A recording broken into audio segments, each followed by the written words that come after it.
Alright, going over Bell Parkway, a nice little bridge, and now I'm going to be turning left. And next up is Ocean Parkway. And we're going to be just basically driving Ocean Parkway for a good chunk of this trip. Alright.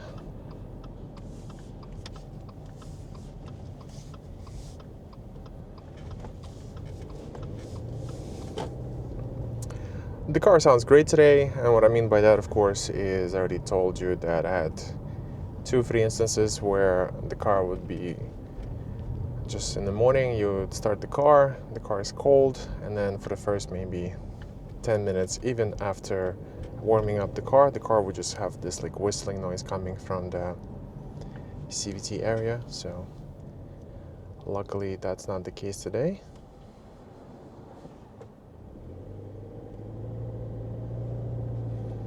And the car just sounds like the usual self.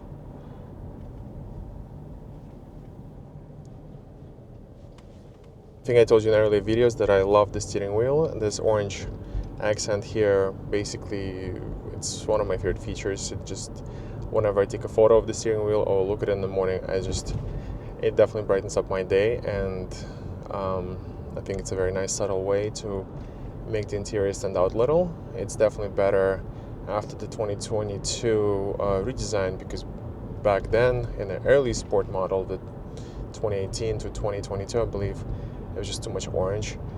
And speaking of all the sporty features, let's talk about some of the features that are there, but I still didn't make up my mind about how I feel about them. But one of them is the pedals right here.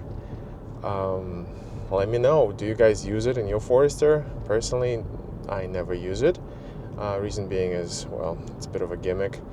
We all know it's a CVT, and they have simulated gear changes here. So you have simulated gears which you could cycle through by pressing these pedals, but for that you have to be in not in the drive mode, not in the D, but in the manual select gear mode. I mean, if you put the car like this, as you can see, it's 1, it's 2. When you just stand still, it's not going to let you go higher than 2, but basically then you could be on 1, go to 2, and that way you're going to feel sort of more involved in the drive. I mean, at the end of the day, it doesn't really do anything for me. I mean, it's just more of a gimmick, and if these pedals were gone from here, I would not miss them at all. But yeah, it's one of those features. Let me know if you're using these pedals in your car. In the initial reviews, I heard many people complain that the steering wheel is just overloaded with buttons. To me, it looks perfect, and all the buttons are in the right places and have their purpose here, so no complaints. And one of the buttons, 2 buttons here, is the S and I mode. I stands for intelligent mode, which we're in right now, and S would be the sport mode. It goes for SI drive. As you could hear, yeah, the RPMs instantly shoot up, and the car is like more ready to pounce. The gear changes feel a little more rough and louder. Other than that, that's pretty much it all it does. As you could see in the graphic here, S drive is like more linear, and SI drive, basically, as you could see, the line just shoots up more. Rev line shoots up more straight up from the beginning. Do I use it? No. It's one of those things, just same as the pedals here. It's nice to have. You play with it, you show it to your friends, you let them know that you have it.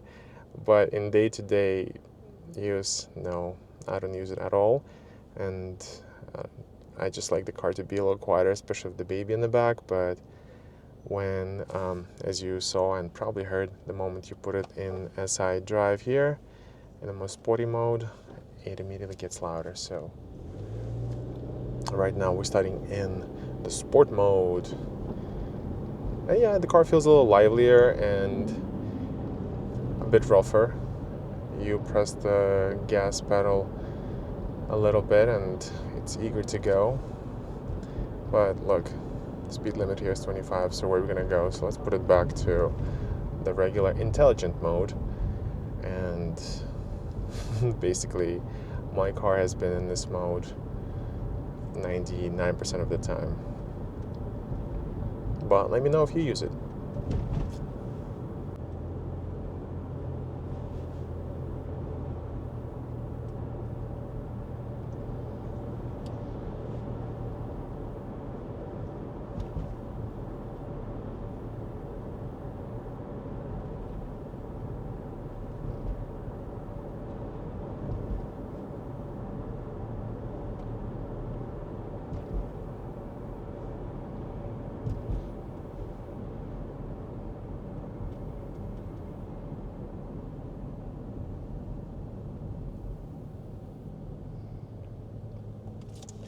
Nice thing about this car is you could check the tire pressure right from the steering wheel. You just go from the menu, and that's our tire pressure. From the moment you start the car, it takes about a minute or two of driving before the system will let you know the reading. But yeah, it's a very good feature to have. Also, I believe it turns orange depending on the wheel that is below a certain amount. I believe it's 50 psi. Alright, this is the bit where Ocean Parkway turns into Prospect Expressway, so the speed limit goes up and it's basically turning into a bit of a highway.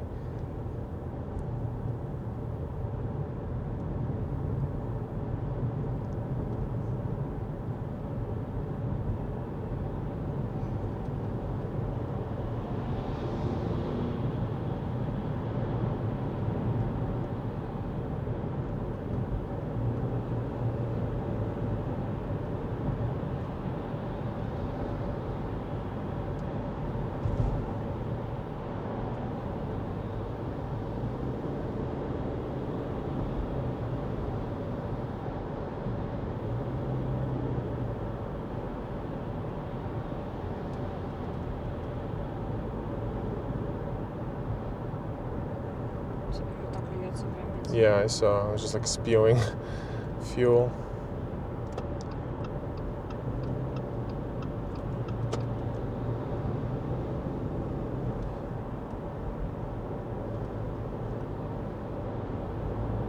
And the best part, he doesn't even know about it.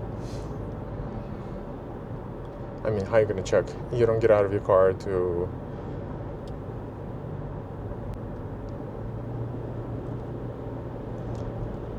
Okay, this is our exit 3. We're going to Prospect Park today. And the joke is that this is the place of strollers and Subarus, and definitely true. Whenever we're in Prospect Park, it's almost hilarious how many Subarus you see there. It's just like Subaru after Subaru. I mean, it's a family car. They have an image, I guess. And yeah, way too many Subarus. Oh, there's already one.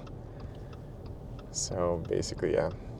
Sometimes we are playing this game with my wife, where we're basically walking on the street, and the game is how many Subarus can we count by the end of the block. And it's almost always like over 10 on the same street would be just parked.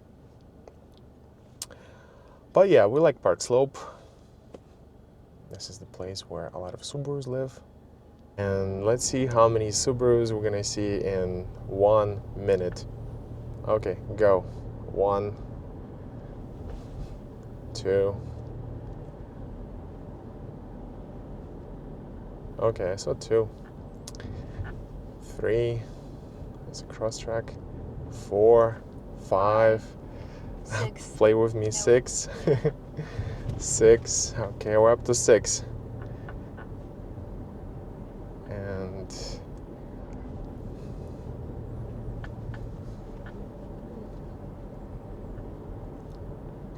Okay, maybe we should stop playing. 7. 7, 8. Okay, 2. Okay, you get the idea. Lots of Subarus in Prospect Park.